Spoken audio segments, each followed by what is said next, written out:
பூமியிலே என்னை தலைநிமிர வைத்த தமிழை போற்றி, என் இனம் காக்க தன்னுயிர் இந்த ஈழ தியாகங்களை போற்றி.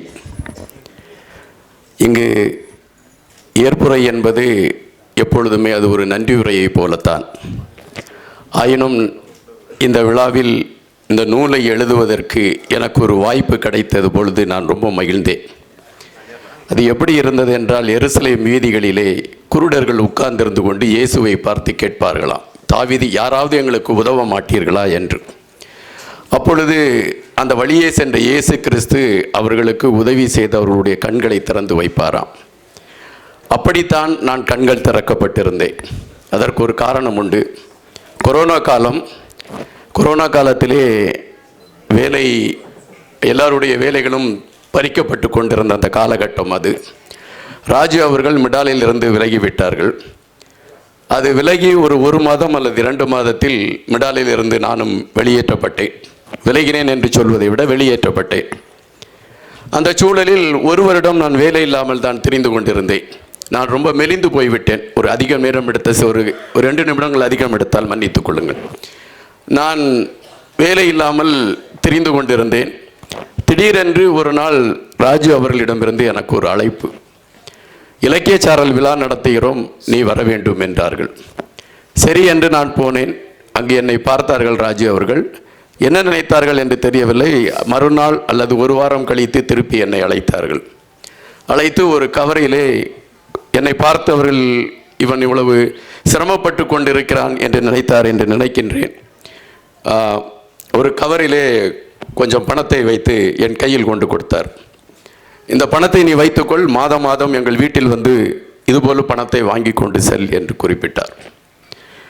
இறைவன் எங்கோ ஒரு இடத்தில் இருக்கிறான் என்பதற்கு இதுதான் அடையாளம்.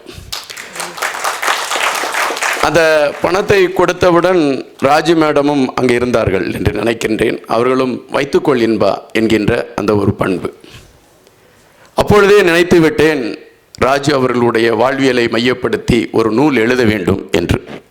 அதற்கு முன்பு கூட ஒரு களம் இருந்தது. நான் மிடாலில் வேலை செய்து கொண்டிருந்தேன். அப்பொழுது ராஜு அவர்கள் அங்கு ஒரு முறை வந்து விட்டார்கள். காலையிலே 8 மணிக்கு அவர்கள் வந்து அமர்ந்து விட்டார்கள்.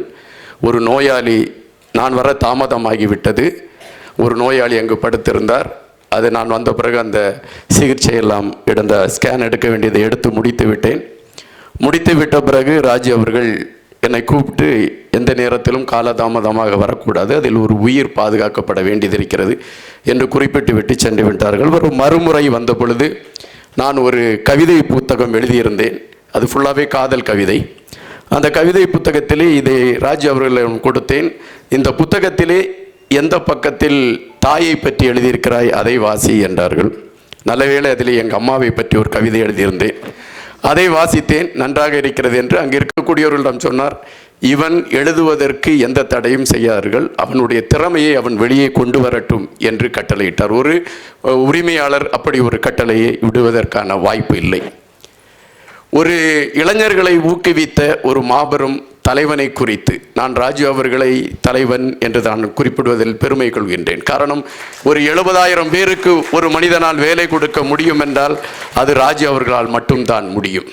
எந்தவித எதிர்பார்ப்பும் கிடையாது. அவர்களால் எனக்கு என்ன கிடைக்கும் என்கின்ற பலன் கிடையாது. இன்று மிடால் என்றவுடன் ஒரு கைதட்டல் எழும்புகிறது என்றால் ராஜு என்கின்ற அந்த மாபெரும் சிற்பி எங்களை செதுக்கி விட்டதின் வெளிப்பாடு அது. இன்று நாங்கள் எந்த திசையில் போனாலும் எவரையும் வெல்லக்கூடிய சக்தி எங்களுக்கு உண்டு. அப்படி ராஜு அவர்கள் எங்களை உருவாக்கி இருக்கிறார். அவரை குறித்து நான் எத்தனை பேரை குறித்து நூல் எழுதியிருக்கிறேன், பலரை குறித்தெல்லாம் எழுதியிருக்கிறேன். இங்கு நான் ஞான தகப்பனாக வெளிப்படக்கூடிய ஐயா கொடைக்கானல் காந்தி அவர்கள் இருக்கிறார்கள். மேடையிலே இருக்க வேண்டியவர்கள். ஆனால் நான் அவர்களெல்லாம் பார்த்து வளர்ந்தவன். அவர்கள் அனைவரையுமே பார்த்து நான் வேந்திருக்கிறேன். ஐயா ராஜ்குமார் அவர்கள், கிருஷ்ணாச்சாரி ஸ்ரீகாந்த் அவர்கள் 6 எப்பொழுது அடிப்பார், எப்பொழுது வெளியேறுவார் என்கின்ற பதப்பதிப்பிலே நாம் கிரிக்கெட் பார்த்த காலங்கள் உண்டு. வருவார், அடிப்பார், இல்லை என்றால் சென்று விடுவார் என்கின்ற பதவி. அந்த உயர்வான ஒரு ஆட்களை எல்லாம் என் அருகில் உட்கார வைத்து பார்த்து கொண்டிருக்கக்கூடிய ஒரு பெருமை கிடைத்திருக்கிறது. அதுபோல் ஐயா நல்லி குப்புசாமி அவர்கள் சென்ற பொழுது எங்களுக்கு அவர்கள் கொடுத்த அந்த வரவேற்பு, இன்னும் நாம் மேன்மக்களிடமிருந்து கற்றுக்கொள்ள வேண்டிய விடயங்கள் நிறைய இருக்கிறது என்பதற்கு அவர் ஒரு உதாரணம். ஒவ்வொரு உலகத்திலேயுமே ஒவ்வொரு தாய்மார்கள் இருப்பார்கள். அது ரோசன் அவர்களும் ரோசினி அவர்களும் கொடுத்து வைத்தவர்கள். எங்களுக்கும் அவர்கள் தாய்தான்.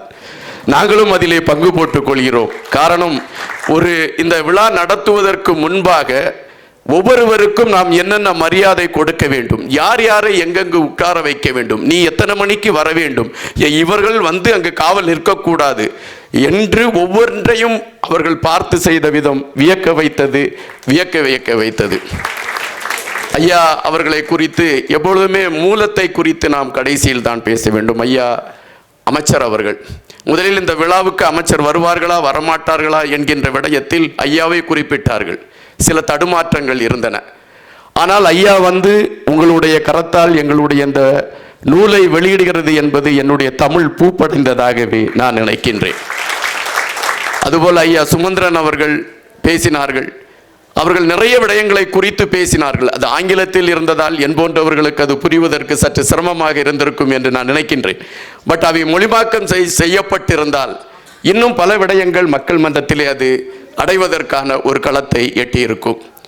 எப்பொழுதுமே நான் என்னுடைய மேடையிலே என்னோடு பயணித்து கொண்டு இருக்கக்கூடியவர்களை நான் அடையாளப்படுத்துவது வாடிக்கை. என்னன்றி கொண்டார்க்கும் உய்வென்றாம் உய்வில்லை செய்நன்றி கொன்ற மகற்கு என்ற வள்ளுவனின் வாக்கிற்கிழங்க என்னோடு பயணித்து கொண்டிருக்கக்கூடியவர்கள். இந்த மேடையில் கூட 2 தோழர்களை நான் அமர்த்தியிருக்கிறேன். காரணம், நட்பு தான் வெற்றிக்கான அடையாளமாக இருக்கும். அப்படி ஜெகன், ஜபதீபா அவர்கள், அதுபோல இங்கு எனக்கு முன்னால் இந்த விழாவை தொடங்கி வைத்த ஜான்சன் அவர்கள், அதுபோல பாடல் பாடிய சகோதரி செல்வி வர்ஷினி அவர்கள், இதற்கு முன்னால் பேசிய இலக்கிய சாரலை சேர்ந்த முரளி அவர்கள் மற்றும் மஞ்சுளா அவர்கள், அவர்களை சார்ந்த குழுவினை சார்ந்தவர்கள், மிடாலில் இருந்து வந்திருக்கக்கூடிய பத்மஸ்ரீ மேடம், விஜி சிஸ்டர், தர்மா அவர்கள், சீனிவாசன் அவர்கள் மற்றும் எனக்கு பேர் சொல்ல முடியாத சங்கர் சார் அவர்கள் என அனைவரையுமே நான் வியந்து பார்க்கிறேன்.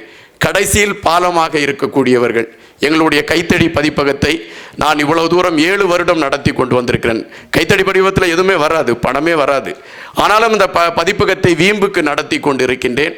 அந்த பதிப்பகத்தில் என்னோடு பயணித்து கொண்டிருக்கக்கூடிய என்னுடைய தோழி ஸ்வீட்லின்ஸ் எல்சன் அவர்களுக்கும், அவர்கள் இப்பொழுது இங்கு இல்லை, அமெரிக்காவிலிருந்து எனக்கு ஆலோசனை கொடுத்து கொண்டிருக்கக்கூடிய அவர்களுக்கும், என்னோடு பயணித்து கொண்டிருக்கக்கூடிய என்னுடைய அருமை நண்பன் டார்வின் அவர்களுக்கும், எங்களுடைய அனைத்திற்கும் வடிவமைப்பு செய்து கொடுத்து கொண்டிருக்கக்கூடிய உமா டேவிட் அவர்களுக்கும், என்னுடைய அருமை தம்பி சேவியர் அவர்களுக்கும், டேவிட் அவர்களுக்கும், மற்றும் இந்த எங்களுடைய நூல்களில் நாங்கள் நிறைய புகைப்படங்கள் போடுவோம்.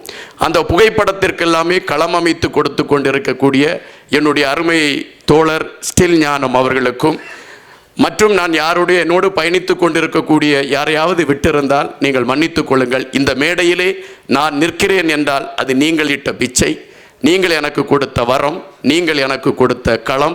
அதுபோல் அந்த சகோதரியை கூட்டி வந்திருக்கக்கூடிய ஸ்ரீராம் அவர்கள் அனைவருக்குமே நான் நன்றி சொல்கின்றேன்.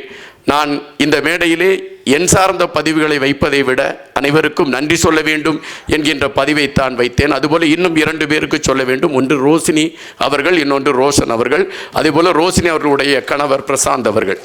இந்த 3 பேருக்கு நன்றி சொல்லணும். காரணம், ஐயா அவர்களை குறித்து செய்தி நான் கேட்ட பொழுது, ரோசன் அவர்கள் சொல்லிய பொழுது ஒரு தத்துவ ஞானி அந்த கருத்துக்களை பதிவிட்டது போன்று ஒரு தெளிவான நடை அவரிடம். அவர் சொல்லிய ஒவ்வொரு வார்த்தைகளிலுமே ஒரு தெளிவு இருந்தது. அந்த உச்சரிப்பிலே அதை நாம் புரிந்து கொள்ளக்கூடிய ஒரு களம் இருந்தது. அதுபோல சகோதரி ரோசினி அவர்களிடம் இந்த மேடையிலே பேசுகின்ற பொழுது அந்த தோரணை, அவர்கள் பேசுகின்ற பொழுது நாம் ஒரு கலைமகள் இங்கு அதை ஆடி நடனமாடினால் எப்படி இருக்குமோ அந்த ஒரு நடனம் இருந்தது. நீங்களும் நன்றாக இருக்க வேண்டும், உங்களுடைய கணவரும் நன்றாக இருக்க வேண்டும். அதுபோல் சங்கரநாராயண ஐயா, ஜெயா அவர்கள் மற்றும் விஜயலட்சுமி அவர்கள் என்று நினைக்கின்றேன், அமெரிக்காவில் இருக்கக்கூடியவர்கள். இந்த தகவல்களை கொடுத்து எனக்கு உதவி செய்த அத்தனை பேருக்கும் நன்றி கூறுகின்றேன்.